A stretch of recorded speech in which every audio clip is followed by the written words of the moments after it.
a horror film. A horror film. Oh, that was like doo-doo.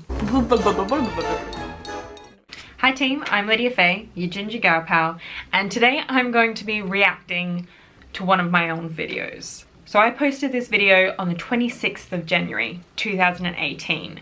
This was back when I was living with my mama in Adelaide, South Australia, and I was in the back shed and I turned it into my YouTube studio and I was doing a lot of sketches. And I remember being really proud of this one. And back then I used to, normally at work, sit down, write the script, get the concept, flesh it out, actually script it line by line what I was going to be doing with my intro and my outro. I'd get props, I'd get into costume, I'd go out and film it, then I'd race back inside and start editing it so I could upload it and post it for the next day kind of thing. And I was trying to do weekly vlogs, which was hard when they were sketches and they were so elaborate and there was so much thought that went into them. But I do remember being quite proud of this one. So the title is How to Survive a Horror Film. So basically, I'm gonna put my headphones in, I've got my computer in front of me, I'm gonna react and kind of, I don't know, do a comparison then and now with my YouTube content.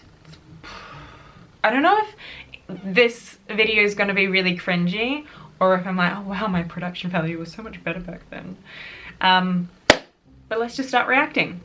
Okay, first impressions, I've just opened it up on the weirdest like freeze frame, but I miss my old vlogging studio. Like in the corner I've got my little horror movies speech bubble and I used to change the background of what I wrote on that every time, and I've got my books, my old camera, my Doctor Who thing, my little lantern. I had a whole like personality on a bookshelf and I love that, and had my little plush couch with my yeah but no pillow on it. And also, can we all acknowledge the zombie burlesque shirt? Iconic. I got it when I went to a Vegas show, and afterwards I wore that shirt out and everyone's like, are you in the burlesque show? I'm just like, no, it's just merchandise. Okay, so let's get into it. How to Survive a Horror Film by Lydia Fay. Cool shirt, right? Tit shot. Hi team, I'm Lydia Fay, your ginger gal pal, and in this video you will be learning how to survive a horror film.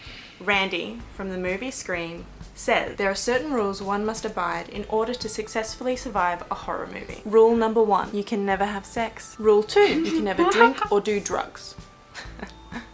It's the sin factor, an extension of number 1. And number 3, never, ever, under any circumstances say, I'll be back. because you won't. 3 simple rules, but let's delve deeper. You may not survive a horror movie if you say, hello, who's there? When you think you've finally killed the killer, don't check to see if they're really dead. Hey mister. If you discover something spooky about your house, like it was built upon or near an old cemetery, or the previous people to live there went mad or commit suicide, or died in some horribly violent way, or perform some creepy ass rituals, just move away immediately. You may not survive the horror movie if you're stupid enough to check the basement, especially when the power's out. There's a good reason to be afraid of the dark. If you value your life and you hear some mysterious noise and it turns out it's just the cat, it's not the cat, it's never the cat. Leave the room immediately. Leave the house or move to the Bahamas. No horror movie was ever set in the Bahamas. If you find a town that looks deserted, drive straight through it. Just keep going. Don't back your way into the next room without looking behind you. Golden rule, the killer is always behind you. When a family pet runs away, don't go to look for it. It's already dead. Move on. Never unlock the door, look outside, and loudly ask, hello? Is somebody out there? When you've got the benefit of numbers, never. Let's split up. You might as well be saying, let's go off and face our deaths alone to make it easier for the killer to pick us off one at a time. If appliances start operating by themselves, move out. Or as previously suggested, just be the kind of character to move to a different country. Call the police. If one of your companions starts exhibiting uncharacteristic behaviors such as hissing, biting, laughing hysterically, or rapid hair growth, and so on, get away from them as soon as possible. I don't care if it's your mother, cut your losses. If you don't check the backseat of the car or lock the doors after doing so, you'll die. Anniversaries of executions, horrible murders, terrifying rituals should be viewed with extreme caution, especially on the spot that it took place.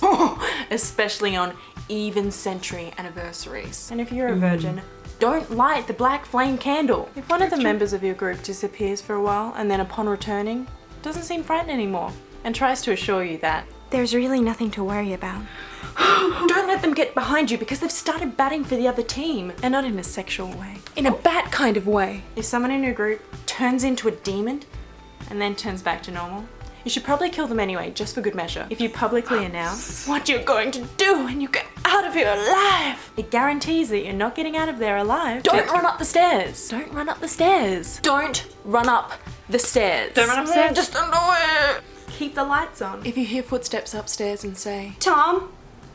Tom, is that you? And Tom doesn't answer, and you don't immediately run away, if someone tells you, wait right there, don't move. It's simple. If you feel like it's the first time that you're absolutely sure that the killer's dead, that's when you're in the most danger. Like I always say, don't relax or you'll get the axe. And that, my friends, is why I would be the final girl in a horror movie. I hope. Like this video, subscribe to my channel, and I'll keep you safe. Bye guys.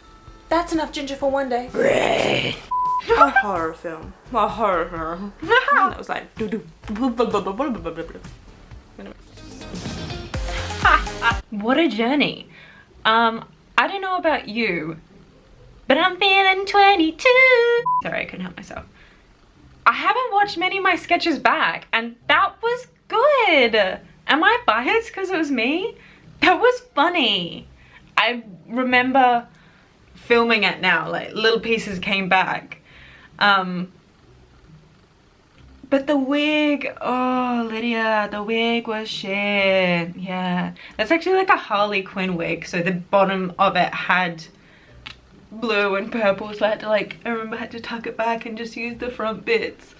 And the lantern, like I went through such extreme lengths to have my talking clip and my cutaway clips, because I think I wanted it to be me, your ginger gal pal, talking and cutting away to little acting segments, because I thought I was low-key Saturday Night Live. SNL, if you want to cast me, go for it. I'm glad I watched that.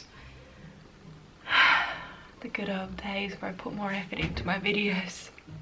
I know it wasn't that young ago, but I watched it back and it always feels like I'm watching my younger sister. My hair was so short. Look how long my hair's grown. Oh, woo!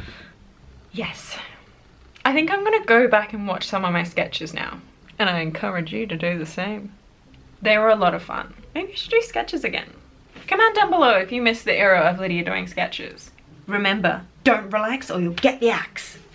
It's a good catchphrase. Maybe I should get shirts made up. As always, thanks for watching. Subscribe to my channel. But that's enough ginger for one day. Bye guys.